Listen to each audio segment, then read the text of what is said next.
My name's Jay Robertson with North Mississippi Storm Chasers and Spotters, and this is the Rigid Industries LED Storm Chasing Truck.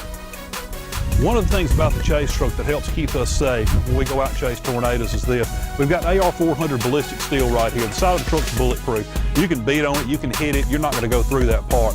Now that's just to give us a little bit of protection in case something goes wrong. We have to get our heads below this glass to where at least we got some sort of a cage around us. The other thing is all the glass has ballistic film on the inside and out. We've also got a roll cage inside the truck, and it's got a crush cage in the back of the truck. Now that's in case a tree falls on us on the back. It'll crush the truck to the ground, but it'll give us enough room to get out of it. The roll cage, of course, is self-explanatory. The biggest risk to a storm chaser is always going to be hydroplaning and rolling in the median. So this is just to protect us when we're out driving at high speeds at night.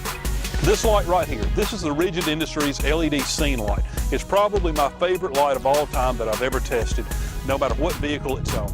It is a wow factor light. When you turn it on, it is so bright. Those 9 LEDs, you wouldn't believe it, just for 9 LEDs how bright it is, but just because of how bright it is, period. No matter what light bar you're going to put this thing up against, because it has a 115-degree angle pattern to the beam.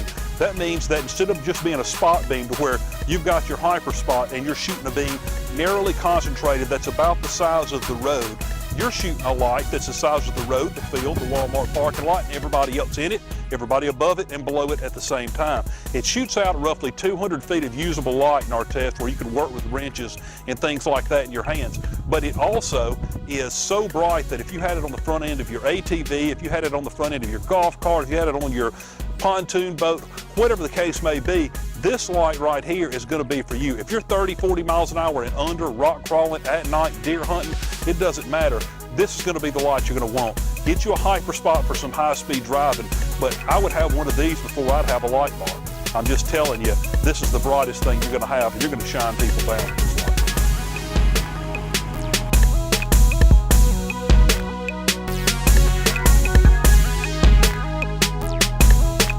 This center light right here, this is the light that Rigid sent us after I complained about our Hella 500 light not being able to see well enough. This light is an R2-46 combo light. On the inside, it has a driving beam. On the outside, it's surrounded with hyper spot. So you've got the best of both worlds. You've got that hyper spot beam pattern that shoots way out for high-speed driving. Then you've got that driving beam light that shows you everything all the way down the road, side to side, so you can go around those corners and still see the path ahead of you at low speeds. So this light's going to be applicable to anything that you need, a high-speed driving beam, so that spot beam pattern in the center, plus a wide-angle driving light so that you can see going around corners and basically ditch to ditch. Now, this light, if you've got a four-wheeler, if you've got a golf cart, if you've got a Jeep, there's no reason not to have 2 of these lights on a Jeep. This light's going to give you more light output than you ever could with any cheap light bar, eBay stuff, and it's going to be in a round package that's easy to bolt on. It's not going to take any special mounting brackets. It's got a single bolt that goes through, and it's going to wire up easy. If you guys are having trouble wiring these lights up, then hey, put them on a relay and relay them off your high beam headlights. That way you don't have to do any wiring inside the dash.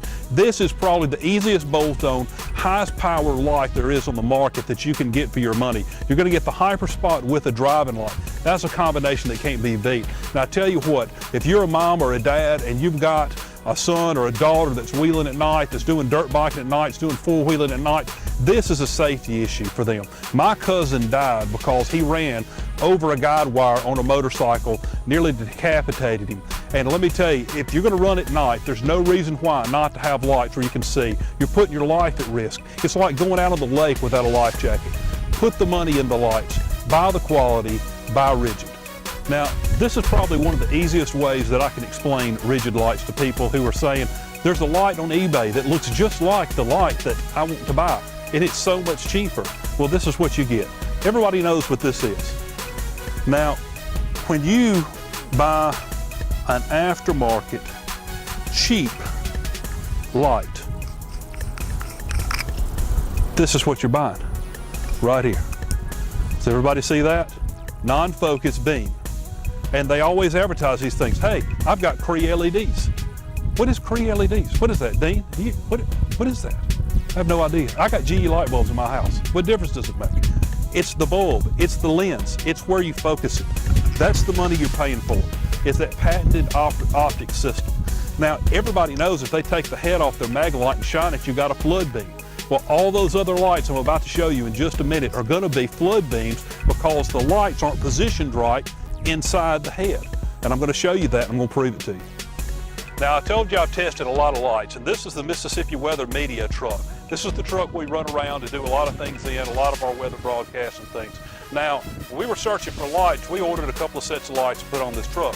Now, the outside lights you're going to see, that's a set of Optilux driving beam pattern lights. And the inside, you're going to see a set of Rough Country driving beam pattern lights. Now, I can tell you the difference in both of them. The outside light, when we show you the inside beam pattern, it's going to look just like all those LEDs that everybody's selling on eBay that's saying Cree LEDs, that's saying driving beam pattern. You see the big light bars, but look at the type of lens that focuses these lights. And you're going to see that the LED is not centered inside the lens. If the LED is not centered inside the lens, then you're not getting the light output the correct way out of the light. The beam pattern is scattered.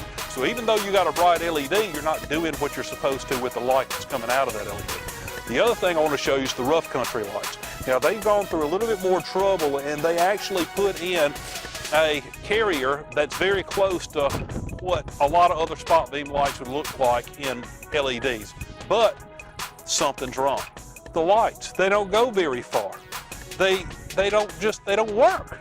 You know, that's all I can say. They go out 200 feet or so, and that's about it. And when you're driving at high speeds, you're still trying to turn your high beams on. They just won't go. And what you're buying is going to be the light, the optic system. When you buy rigids, you get the quality. We're going to show you these lights and show you how much brighter rigids are.